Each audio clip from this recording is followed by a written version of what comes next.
Have you ever wondered how people in medieval Europe sought forgiveness for their sins, beyond simply confession and penance? There was a fascinating and often misunderstood practice that played a central role in their spiritual lives, one that shaped the religious landscape for centuries. Medieval indulgences were essentially a remission of the temporal punishment due to sin, after the sin itself had been forgiven. They were not a pardon for future sins, nor did they excuse someone from the need for confession and repentance. Instead, an indulgence reduced the amount of time a soul would have to spend in purgatory, a place of purification between earth and heaven, according to Catholic theology. The concept behind indulgences was deeply rooted in the medieval understanding of sin, penance, and salvation. The Church taught that while confession and absolution forgave the eternal guilt of sin, there still remained a temporal penalty, either on earth through acts of penance or after death in purgatory.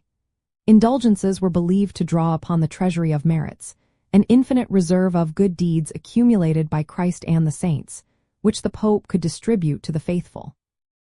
This theological framework provided the justification for their issuance.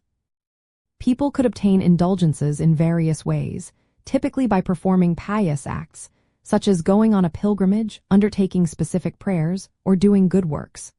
Over time, financial contributions to church-building projects, crusades, or charitable causes also became a recognized means to gain an indulgence.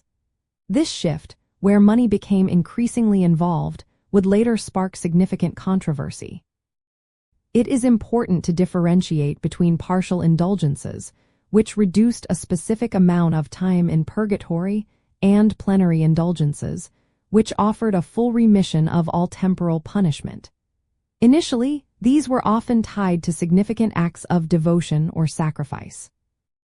However, the increasing availability and commercialization of indulgences, particularly during the late medieval period, meant they were often seen less as spiritual aids and more as transactions, leading to widespread abuses and criticism.